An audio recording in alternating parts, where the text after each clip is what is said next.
I've always been comfortable with the very fact that I'm different. I'm different. I'm a different person.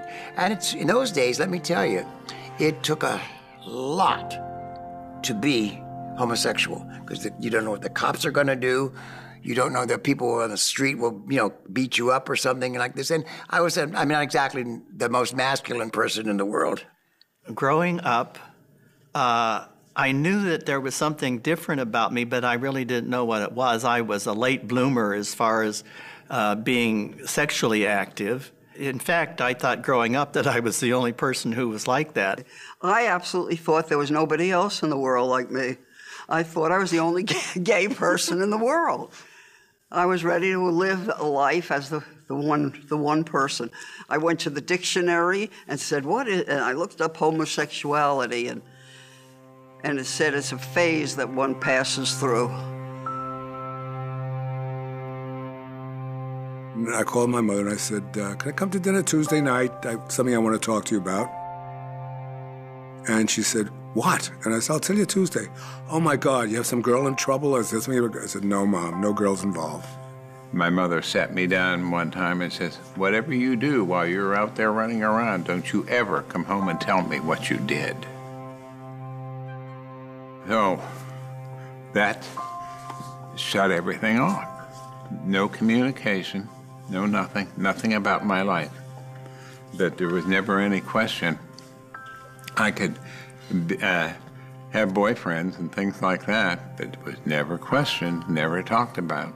So my mother got the letter from Lucky that I was supposed to get, and she was crying and very upset and telling me I don't want my daughter to be a lesbian, and she didn't use that word, but so then my father got a hold of me and he started talking to me and he said, do you want to go see a therapist, a shrink, whatever you want?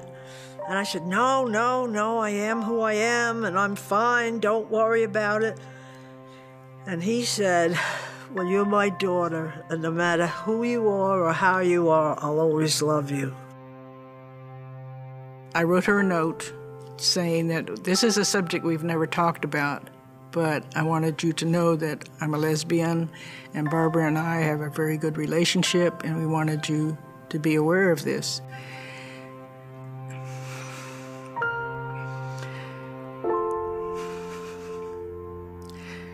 And she called back shortly and just said, we love you.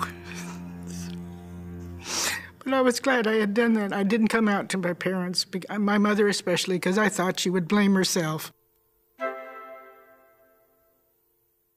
She was very hostile to the idea of being gay.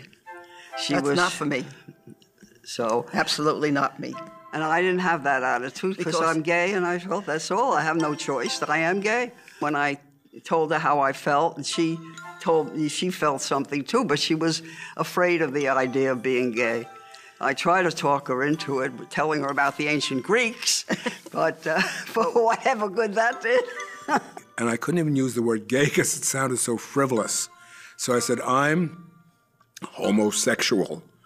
And my father said, what? And I repeated it, and he looked at my mother immediately and said, must be your side of the family. All the men on my side of the family were men. And my mother immediately snapped back and she said, oh, really? What about your cousin Sidney? Well, to make a long story short, he had his way with me, and it was the first orgasm I had, and I fainted. The next thing I knew, I was coming to, and he was putting cold compresses on my face.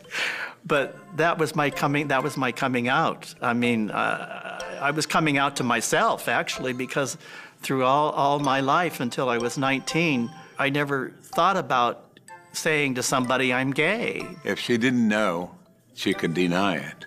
But she knew she could have defended me.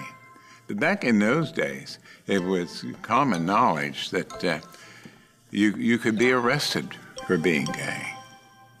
I was very secretive. I found out later I was living in a closet. It was in New York. At that time, it was illegal to be gay. It was considered a mental disease to be gay. You had no civil rights, you had no real legal rights. Nothing was anything but that you were a criminal in those earlier days. So the police would come to people's homes, they'd send the state police and drag them out and take them off to jail and so on. I remember specifically not wanting to be seen with anybody who was, I hate even to use that term anymore to put it in that sense, but who was a little bit more effeminate or, you know, I hate that term straight appearing, but that's what I was looking for. Somebody you couldn't tell. The fear was that somebody would know who I was. It didn't occur to me that if I'm out with 14 straight people, they'll think I'm straight, but if I'm with one gay person, they'll think I'm gay. Of course they would know. I was like this. We couldn't do anything. You couldn't dance in a bar. You couldn't be in a bar. You couldn't touch anybody.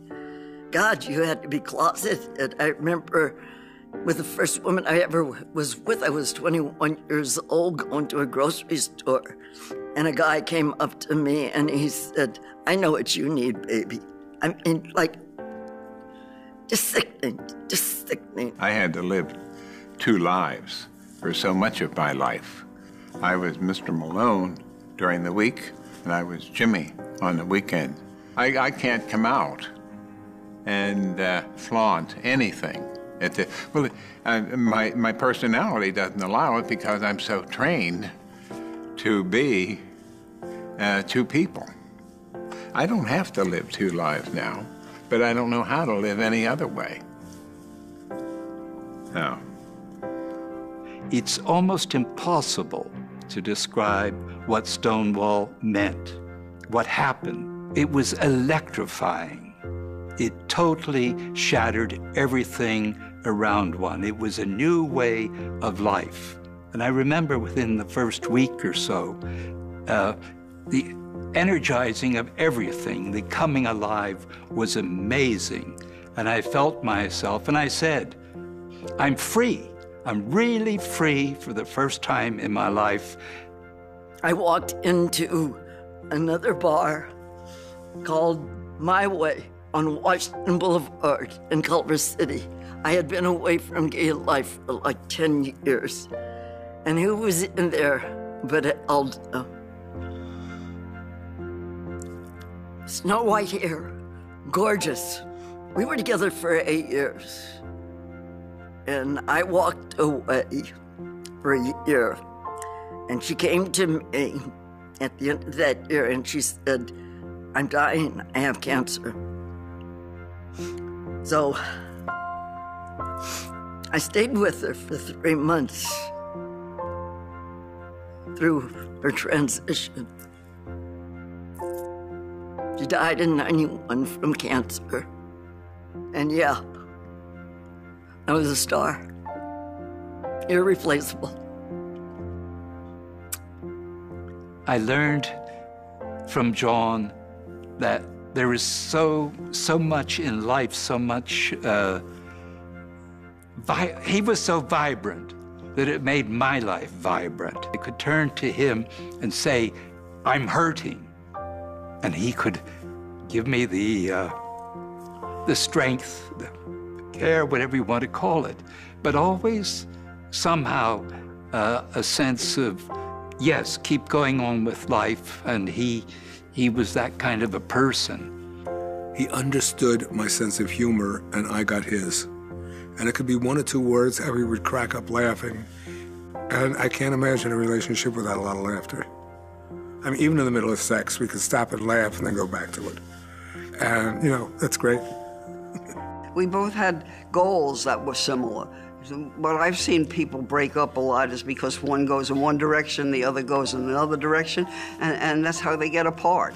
But our goals were similar. We both wanted to travel the world. We didn't care to make a career or a profession, and we said, we're just gonna see the world. I once remember when we first started to be together, I said, the only thing I want to see is that happiness, that you have happiness. That's all I care about.